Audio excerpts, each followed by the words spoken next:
Hey guys, this is LKM Cherokee, and I am back with days 13 and 14 of New Japan Pro Wrestling's Best of the Super Juniors 23. Now, if the audio of this video becomes trash, I'm gonna re-record it and keep trying until I get clear audio. So, hopefully we can get this one in one try. So on to the final two nights of the tournament. So night 13, you're getting matches from both blocks. The first half being the B block, and then the second half being the A. So the first match, you start off with Beretta defeating Jushin Thunder Liger, as Beretta was trying to avoid losing, 3 in a row, I believe? 3 matches in a row. Ended up hitting with the reverse pile driver. It was a solid match, not a bad match to open the show. Liger doing his thing. Beretta put on a solid performance as well. It's not great, but it was good for what it was. So then we ended up getting Bobby Fish defeating Tiger Mask. Fish kind of carrying Tiger Mask a little bit.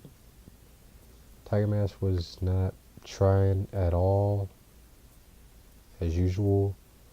Unless he goes over, he might put some effort.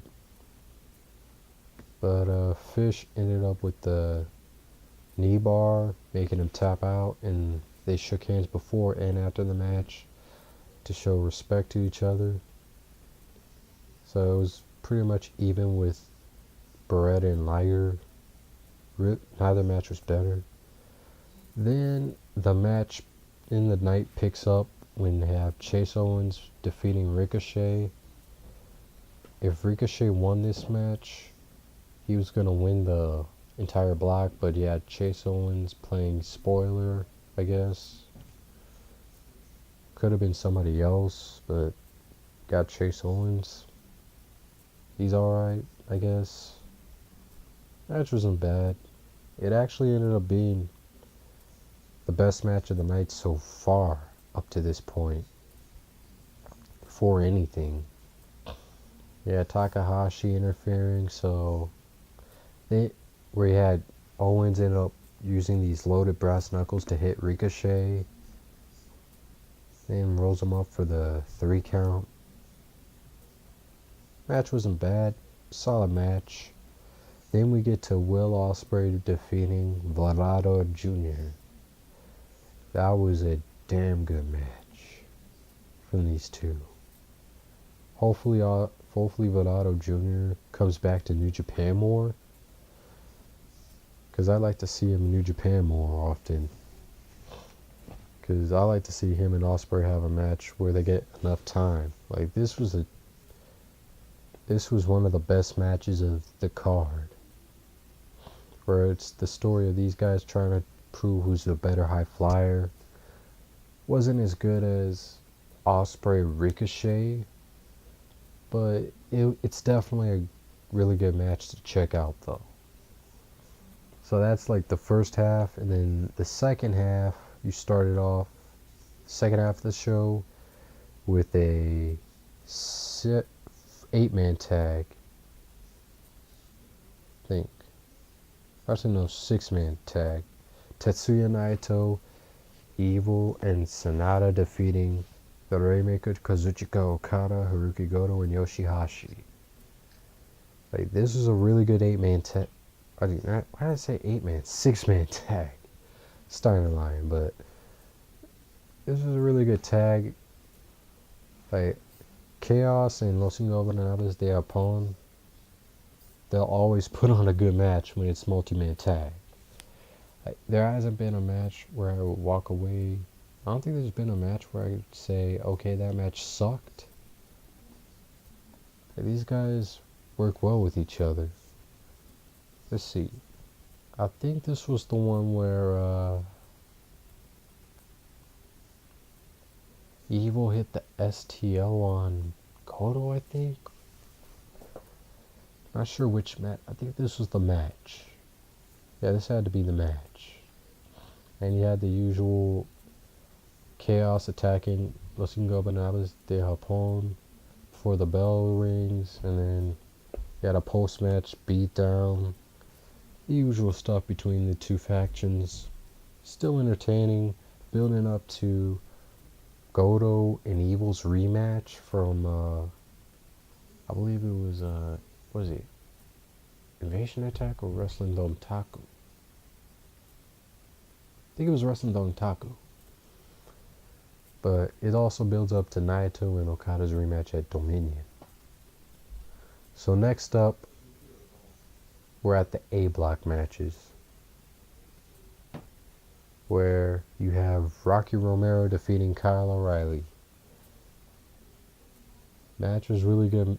It was a really good match from both guys.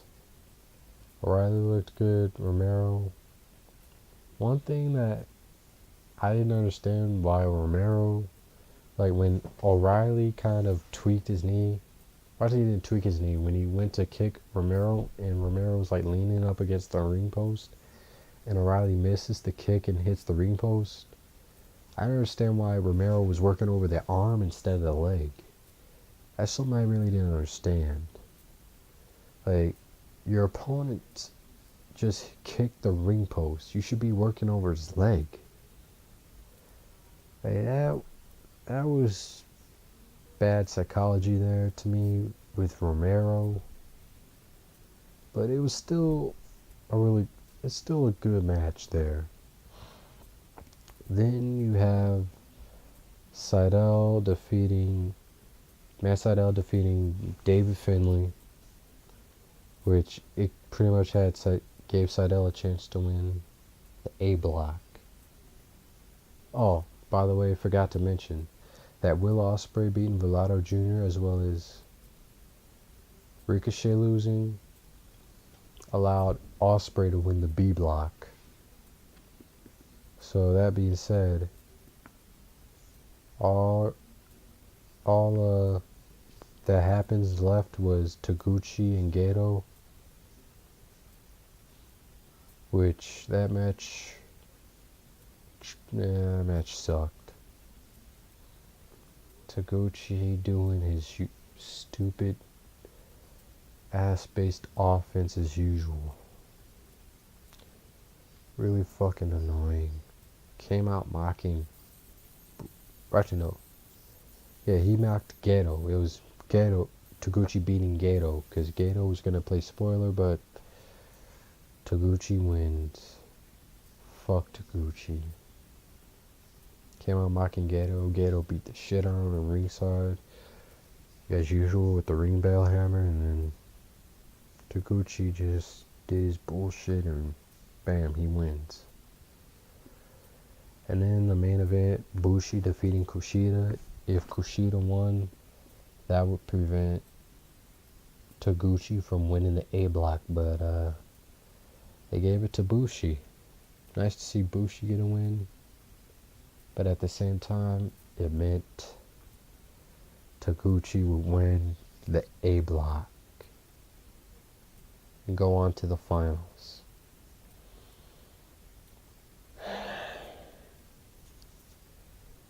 Why the fuck did we have to get Taguchi? Why? There were so many better options to win this A block. But instead, like, you could have had Kyle O'Reilly win it.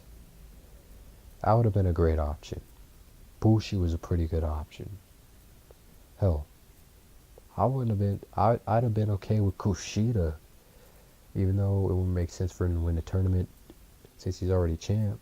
Like, he's already champ, so it really wouldn't have done much for him, but him making it to the finals and losing to Ospreay, like, that would have been a better match. But fortunately, we get Taguchi and Ospreay. We end up getting that match. So overall, for night 13, some of the outcomes of the matches I didn't like, but the wrestling was good, so I'll give it a 7.5 out of 10. So now, we'll be moving on to night 14, the final night of the Best of the Super Juniors tournament. We kick it off with a match between the Young Lions, Jay White and David Finlay. This is one of Jay White's final matches as he's going to ROH on a learning excursion since he's graduated in New Japan JoJo. It's the same kind of match between these two. It's a bit more, although they worked a bit stiffer than usual. But Jay White ended up getting the win anyways, which we already knew that happened.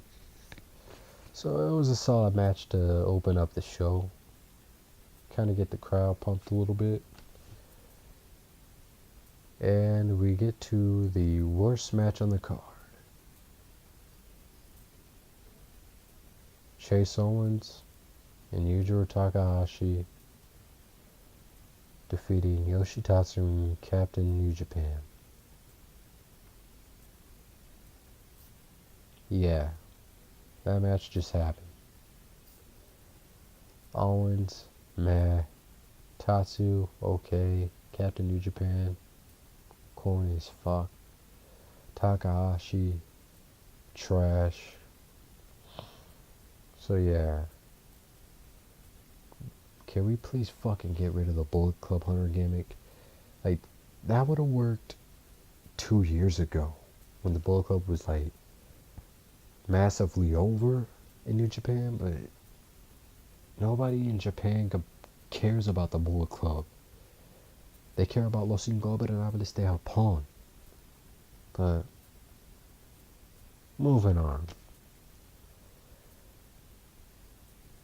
That match killed momentum, but now we get to a match that picked the show back up a little bit. Katsuyori Shibata and Juice Robinson defeating Yuji Nagata and Manabu Nakanishi.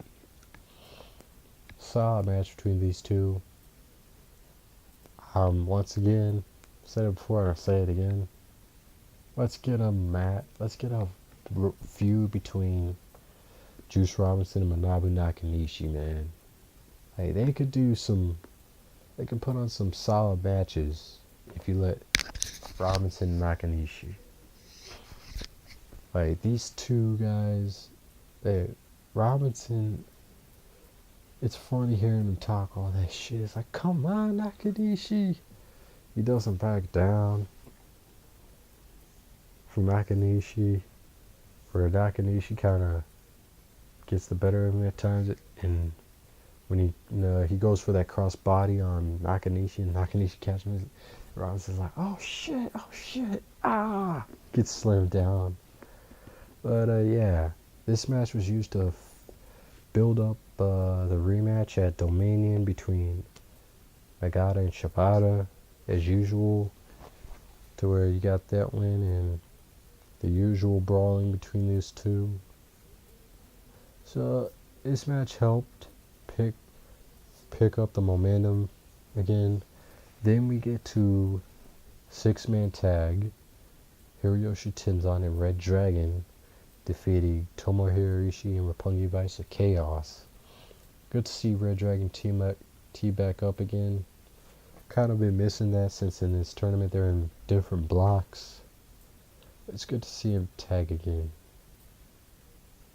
Ishii doing his thing, Roppongi Vice doing his thing, Tenzan doing his thing. Good to see. Not quite as good as the previous match, but still enough to get you excited a little bit. So then we get to Kushida, Reborn Matt Sydal, and Ricochet defeating Jushin Thunder Liger, Tiger Mask, and Dorado Jr. This was a really fun match. Got to see plenty of high-flying spots from Sydal, Ricochet, and Dorado Jr. This match really showcased these guys as high flyers. Liger doing his thing, Tiger Mask, he was just there. really good match. So then we get to Unbreakable Michael Elgin and Satoshi Kojima defeating Kenny Omega and Bad Luck Fale. This was a pretty damn good match, surprisingly. Because Fale is not known to be a really good worker. Omega, Elgin, and Kojima carried him to this match. Really good, fun match to see. And this is the one where Elgin had the IC belt, and Omega's like, give me my belt back. And then Elgin lays it down across the ring. And he goes, come and get your belt, Omega. So Omega grabs the mic, and Omega's like, that's it. Now I have something to prove. Elgin, you want a title match? You want a ladder match against me for the Intercontinental Championship? You got it. So now Elgin and Omega for the IC title in the ladder match is set for Dominion, which is the first ladder match in New Japan history from what I've been hearing.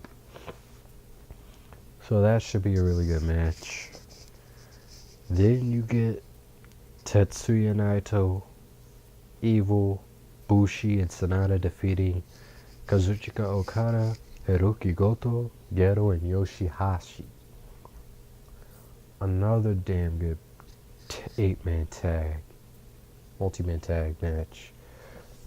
Like, this might be the best one that these factions have had.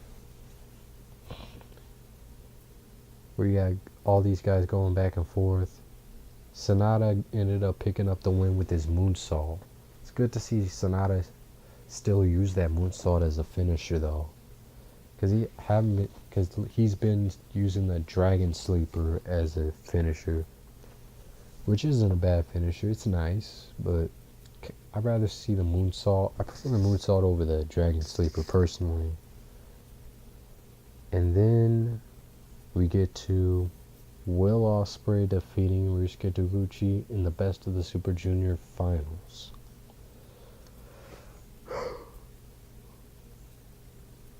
This one was a damn good match from both guys. So Taguchi, he wasn't as bad as I thought he would be with his ass pumping. Most of the match, he was working over Ospreay's knee. Ospreay really did a good job selling it. I was really cool seeing him doing his springboard forearm, like coming off the ropes of the springboard forearm on one foot, bro. Like, that guy has damn good balance, man. But Ospreay ended up getting the win when he hit imploding 450. Taguchi kicked out it too, so Ospreay hit the back spring cutter for the win.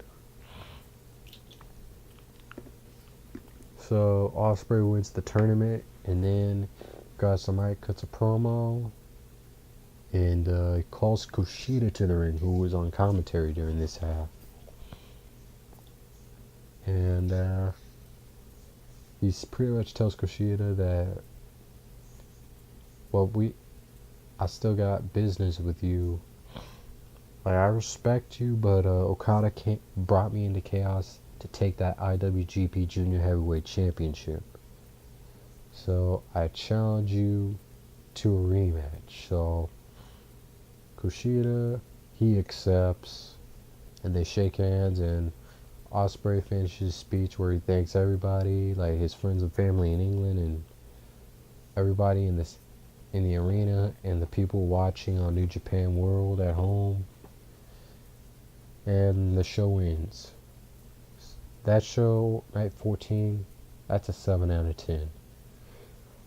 So overall, really looking back at this show, like, this is a good Best Super Junior. Like, this is my first time watching this from start to finish. I enjoyed this show. So I have to give it, I'll give it a solid 7 out of 10. So that has been your Best of the Super Juniors 2016 recap and review. Hope you guys enjoy it. Up next, gonna be reviewing either tonight, maybe later tonight, or actually nah, probably do it tomorrow. Review Ring of Honor Best in the World 2016. Got a lot to say on that pay-per-view. If you enjoyed this video, hit the like and subscribe button, and I will catch you guys later. Peace out.